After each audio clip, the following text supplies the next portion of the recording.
Hello guys, इस video में हम देखेंगे एक्सरसाइज 3.1 का क्वेश्चन नंबर 2। इस क्वेश्चन में हमें दिया गया organise the following marks in a class assessment in a tabular form and answer the following. एक क्लास में एक टेस्ट कंडक्ट हुआ था और उस टेस्ट के मार्क्स यहाँ पर नीचे दिए गए। उस मार्क्स को हम लोग को टेबलर फॉर्म में अरेंज करना है और नीचे दिए गए पार्ट्स का आंसर्स भी फाइंड आउट करना है। इन मार्क्स को मैंने ऑलरेडी टेबलर फॉर्म में अरेंज करके रख दिया है। इस डेटा के अंदर 1 से लेकर 9 तक सारे नंबर्स प्रेजेंट थे, इसलिए मैंने फर्स्ट कॉलम मार्क्स क्रिएट कर दिया है जिसमें मैंने 1 से लेकर 9 तक सारे नंबर्स डाल दिए। यहाँ पर सेकंड कॉलम है टैली काउंट। इस डेटा के अंदर एक नंबर एक से ज्यादा बार रिपीट हो रहे हैं, तो उसको काउंट करने के लिए हम लोग एक मेथड का यूज करते हैं जिसको कहते हैं हम टैली काउंट। इस मेथड के अंदर हम लोग वर्टिकल लाइंस का यूज करके काउंट करते हैं कि एक नंबर कितने बार रिपीट हो रहा है। उसी तरीके से नेक्स्ट कॉलम है फ्रीक्वेंसी। फ्रीक्वेंसी भी हमें बताता है कि एक नंबर कितने बार रिपीट हो रहा है इस डेटा के अंदर। टैली काउंट और फ्रीक्वेंसी एक ही चीज है। यहाँ पर टैली काउंट के अंदर वर्टिकल लाइंस का यूज करके हम लोग नंबर्स को काउंट करते हैं और फ्रीक्वेंसी के अंदर होल नंबर्स का यूज करके नंबर्स को काउंट करते हैं। तो चलिए देखते हैं कि 1 कितने बार रिपीट हो रहा है इस डेटा के अंदर। यहाँ पर 1 सिर्फ एक ही बार रिपीट हो रहा है इस डेटा के अंदर, तो टैली काउंट में एक लाइन आ जाएगी।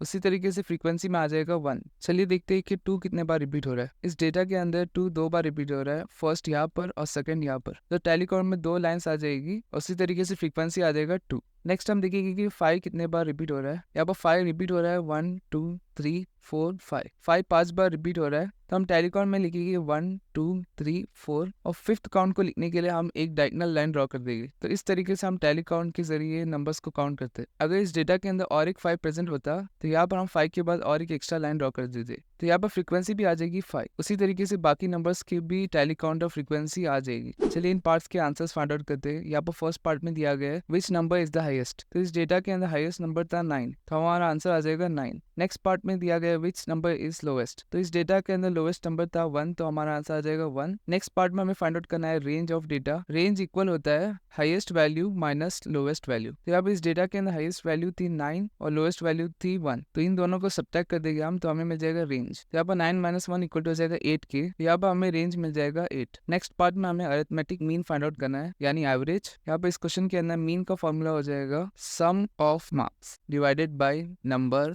Of marks. तो मार्क्स के सम फाइंड आउट करने के लिए हम लोग इन सभी नंबर्स को ऐड कर देंगे और इसे डिवाइड कर देंगे टोटल नंबर ऑफ मार्क्स से। यहाँ पर इन मार्क्स को हम लोग काउंट कर देंगे, तो यहाँ पर हो जाएगा 5 10 15 और 20। तो नंबर ऑफ मार्क्स यहाँ पर 20 है, तो सम ऑफ मार्क्स को हम लोग डिवाइड कर देंगे 20 से। इन सभी नंबर्स को ऐड करने पर हमारे पास आ जाएगा 100, इसको हम लोग डिवाइड कर देंगे 20 से। तो यहाँ पर 0 और 0 कैंसिल हो जाएगी, 2 1s आ जाएगा और 2 5s आ जाएगा, तो हमें मीन मिल जाएगा 5। तो यहाँ पर हमारे पास अरिथमेटिक मीन आ चुका है 5। तो हमारा क्वेश्चन नंबर 2 कंप्लीट हो चुका है।